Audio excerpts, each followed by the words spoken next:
9 de agosto de 2020, direito dos surdos à aposentadoria especial pelo INSS. Olá pessoal, eu sou Verusa Figueiredo, sejam todos bem-vindos. Este vídeo pode ficar um pouquinho longo, mas é do interesse para vocês que têm algum problema de surdez, certo? Olha, a aposentadoria para surdos não deve ser confundida com aposentadoria por invalidez. Não importa qual o grau da deficiência auditiva, certo? Bom, a Lei Complementar 142/2013, conhecida como Lei da Aposentadoria Especial para Pessoas com Deficiência, garante a seguridade da Previdência Social com deficiência, o direito à aposentadoria por idade reduzida e a aposentadoria por tempo de contribuição com tempo variável, certo? Variando de acordo com o grau da deficiência, leve, moderada ou grave. Não se deve confundir com aposentadoria por invalidez. Particularmente, nunca conheci alguém com deficiência auditiva que tenha se aposentado por invalidez, certo? Olha só. Primeiro, o que traz a Lei Complementar 142/2013? Essa lei garante ao segurado da Previdência Social com deficiência o direito à aposentadoria por idade aos 60 anos, se homem, e 55, se mulher. E a aposentadoria por tempo de contribuição por tempo variável, de acordo com o grau de deficiência, leve, moderada ou grave, avalidado aí pelo INSS. Bom, quem são os deficientes da Lei Complementar 142/2013? O segurado da Previdência Social com deficiência intelectual, mental, física, auditiva ou visual, avaliado pelo INSS. Segundo, o que a pessoa precisa para ter ou para pedir a aposentadoria com deficiência. Ela deve ser avaliada pelo INSS para fins de comprovação de sua deficiência e do grau, certo? Na aposentadoria por idade, os critérios para ter direito ao benefício são: primeiro, ser segurado do regime geral da Previdência Social, o RGPS, ter deficiência na data e agendamento e requerimento a partir do dia 4 de dezembro de 2013. Segundo, ter idade mínima de 60 anos, homem, e 55, mulher. Comprovar carência de 180 meses de contribuição, 15 anos, tá bom? O segurado não terá redução da idade em 5 anos, pois já se aposenta aos 55 anos de idade, e a mulher 60 anos de idade, se homem, certo? Bom, essas regras aí foram modificadas um pouco por causa da reforma da Previdência, mas o termo aí está a mesma coisa, certo?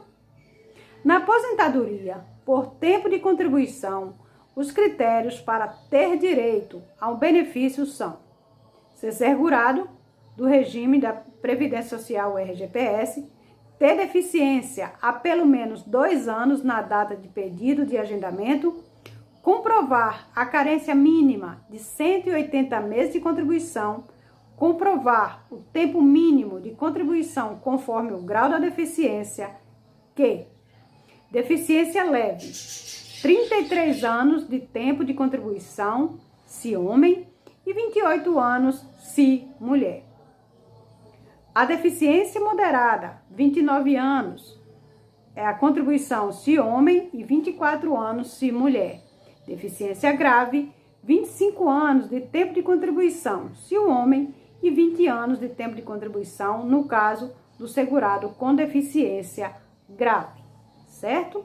Os demais períodos de tempo de contribuição, como não deficiente, se houver, serão convertidos proporcionalmente, certo?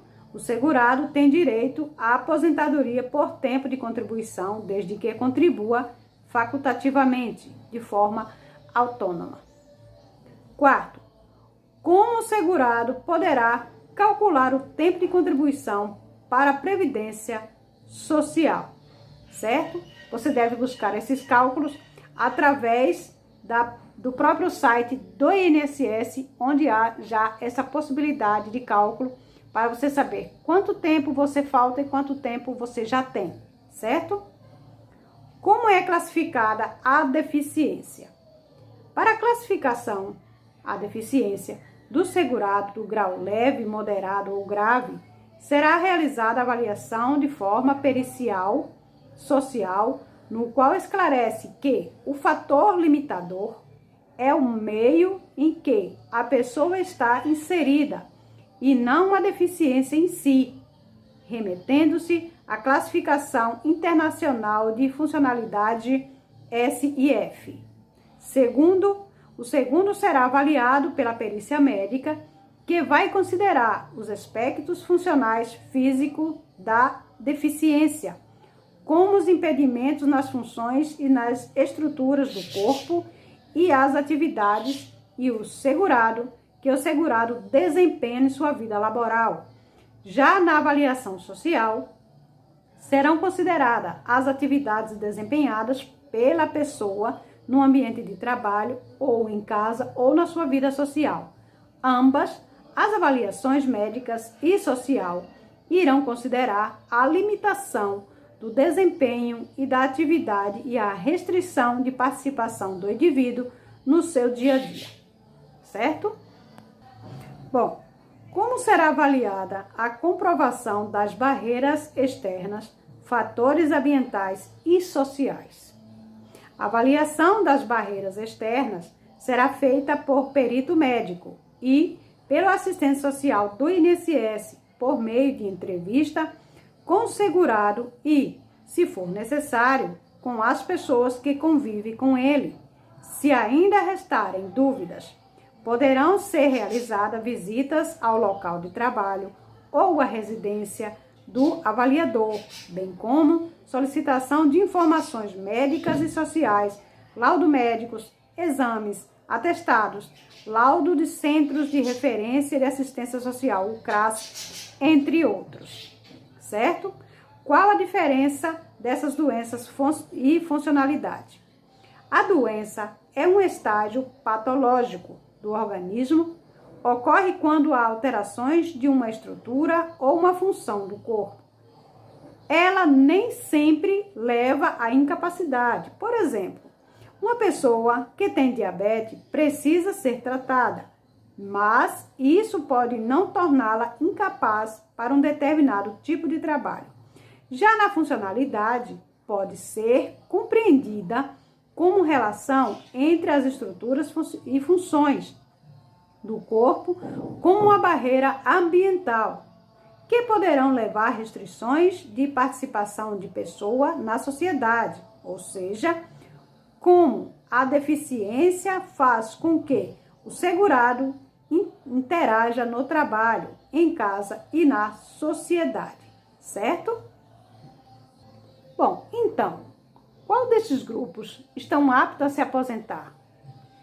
A concessão da aposentadoria por idade e da aposentadoria por contribuição para a pessoa com deficiência é inédita. Por isso, não sabemos a quantidade de pessoas que podem ter esse direito reconhecido. Isso depende de caso para caso, de perícia para perícia, de informações passadas dessa pessoa, desse segurado, para a equipe médica, para os peritos, a sua necessidade nesse momento que busca os seus direitos a uma aposentadoria por um determinado deficiência, certo? Portanto, para ter direito a uma aposentadoria por uma deficiência auditiva, geralmente, isso não é um bater de um martelo. Isso depende de pessoa para pessoa, de caso para caso. Mas, geralmente, as aposentadorias são conseguidas, certo?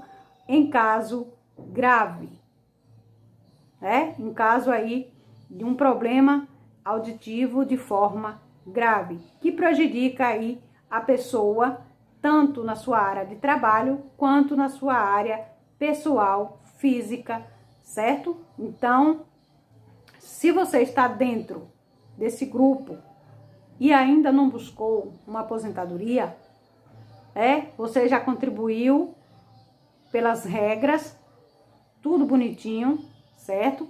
E você não buscou ainda, você deve procurar aí 135, que é o telefone da central aí do INSS, e ligar e comunicar sobre o seu desejo. Eita, hoje eu amanheci pelas graças. E sobre os tempos que você já contribuiu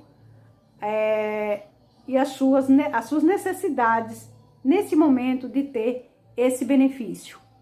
Então, você se informando tudo direitinho com o INSS, você deve saber o quanto tempo falta, ou se não falta mais tempo, se você já tem direito adquirido aí de ter esse benefício por problemas auditivos. Tá bom, pessoal? Um grande abraço, até o próximo vídeo, se assim meu Deus permitir.